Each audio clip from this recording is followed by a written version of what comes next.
জাপানের রাজধানী টোকিওতে উৎসবমুখর পরিবেশে অনুষ্ঠিত হলো বৈশাখী মেলা, যা এখন প্রবাসী বাংলাদেশিদের ঐতিহ্যবাহী মিলন মেলা হিসেবে প্রতিষ্ঠিত। এবছর ছিল মেলার ২৪তম আয়োজন।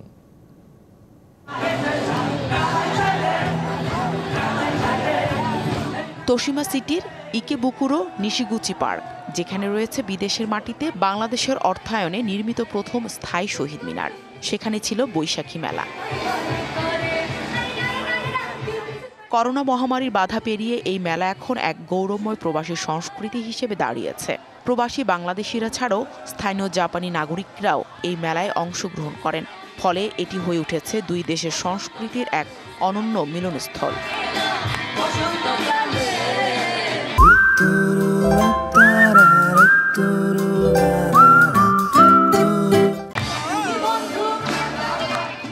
মেলার উদ্বোধন হয় রবীন্দ্রনাথ ঠাকুরের জনপ্রিয় গান এসো হে বৈশাখ পরিবেশনার মধ্য দিয়ে।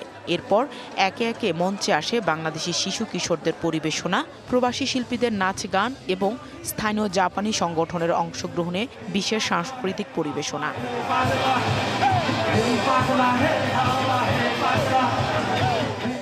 মেলার প্রধান অতিথি ছিলেন জাপানে নিযুক্ত বাংলাদেশের রাষ্ট্রদূত মোহাম্মদ দাউদ আলী। বিশেষ অতিথি ছিলেন তোশিমা সিটির মেয়র মিয়ুকি তাকাগিওয়া, জাপানের পররাষ্ট্র মন্ত্রণালয়ের দক্ষিণ পশ্চিম এশিয়া বিভাগের প্রতিনিধি ইয়াসুহিরো শিন্তো এবং জাপান বাংলাদেশ মেডিকেল অ্যাসোসিয়েশনের পরিচালক হিরোইকু সাকুরাই। এবারের মেলায় সঙ্গীত পরিবেশন করেন বাংলাদেশের জনপ্রিয় কণ্ঠশিল্পী মেজবা রহমান ও পারসা মেহজাবিন।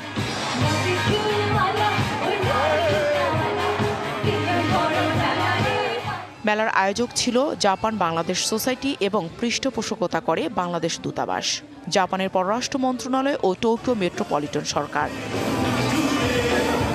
DBC news desk.